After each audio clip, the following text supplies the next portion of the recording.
நடிகர் ராஜேஷ் அவர்கள் இறந்து போனதுக்கு அப்புறமா, அவர் தங்கியிருந்த அந்த அறையில தினமும் கேட்கக்கூடிய அழுகுரல், அவங்க குடும்ப சொந்தங்க மத்தியிலயும் மிகப்பெரிய சோகத்தையும், அதிர்ச்சிய ஏற்படுத்தியிருக்குது. கடந்த வாரம் பழம்பெரும் நடிகரா இருக்கக்கூடிய ராஜேஷ் அவர்கள் இறந்து போயிட்டாரு. அவர் இறந்து போனதுக்கு அப்புறமா அவர பத்தியும், அவர் குடும்ப சொந்தங்கள பத்தியும் எக்கச்சக்கமான தகவல் வெளிவந்துட்டு இருக்கு. அந்த வகையில கடந்த 2012ஆம் வருஷம் ராஜேஷ் அவர்களோட மனைவி இறந்து போயிட்டாங்க. கிட்டத்தட்ட ஒரு 13 வருஷமா ராஜேஷ் அவர்கள் தனிமையில தான் வசிச்சு வந்துட்டு இருக்காரு. பொண்ணு திவ்யாவ கல்யாணம் பண்ணி குடுத்ததால அவங்க கனடால செட்டில் ஆயிட்டாங்க. மகன் தீபக் அவர் உண்டு, ஒரு ஒர்க் உண்டு, பிசினஸ் உண்டுன்னு எப்பவுமே பிஸியா இருக்கக்கூடியவரு. இந்த மாரி சிச்சுவேஷன்ல இப்ப ராஜேஷ் இறந்து போனதுக்கு அப்புறமா, அவரு இத்தன நாட்கள் தங்கி ஓய்வெடுத்த அந்த அறைய பார்க்கும்போது, ரொம்ப வெறிச்சோடி இருக்குதாம். இப்ப மகள் திவ்யா ஃபாரின்ல வந்ததுக்கு அப்புறமா, அப்பாவோட உடல், அதாவது ராஜேஷோட உடல் அவரு ஆசைப்பட்ட மாதிரியே, அவர் தயார் செஞ்சு வச்ச கல்லறையில அடக்கம் செய்யப்பட்டிருக்குது. இப்ப அப்பாவோட அறைய பார்த்துட்டு, தினமும் மகள் திவ்யாவா இருக்கட்டும், மகன் தீபக்கா இருக்கட்டும், இவங்க 2 பேருமே பயங்கரமா தேம்பி தேம்பி அழுதுட்டு இருக்காங்களாம். குறிப்பா இரவு நேரம், பகல் நேரம்னு பார்க்காம, அப்பாவோட ரூமுக்கு போயிட்டு அவர் படுத்திருந்த படுக்கை அறை, அவர் யூஸ் பண்ண பொருட்கள், இது எல்லாத்தையும் பார்த்துட்டு, அவர் ரூம்ல தினமும் அழுதுகிட்டே இருக்காங்க.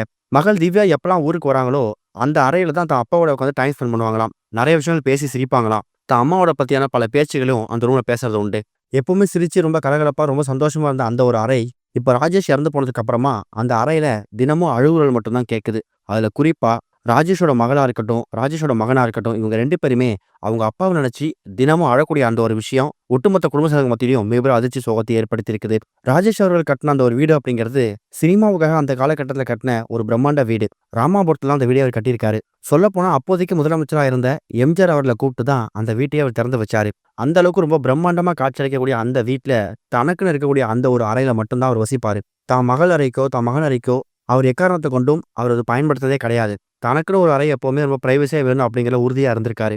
எந்த ஒரு அறையில தான் மகனும், மகளும், ராஜேஷும் ரொம்ப சிரிச்சு பேசி சந்தோஷமா அவங்க நாட்கள செலவு பண்ணாங்களோ, இப்ப ராஜேஷ் இறந்து போனதுக்கு அப்புறம் அந்த ஒரு அறையில தினமும் மகளும், மகனும் அழக்கூடிய அந்த அழுகுரல் மட்டும் தான் கேட்குதாம். இன்னும் எத்தன நாட்கள் இந்த சோகம் நீடிக்குங்கிற மாதிரி அவங்க ஒட்டுமொத்த குடும்பம் சேர்ந்தவங்களும் மிகப்பெரிய சோகத்துல மூழ்கி கண்ணீர் விட ஆரம்பிச்சிருக்காங்க.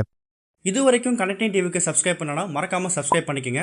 உடனடி அப்டேட்ஸ் பெறுவதற்கு நோட்டிஃபிகேஷன் பெல்லையும் கிளிக் பண்ணிக்கங்க.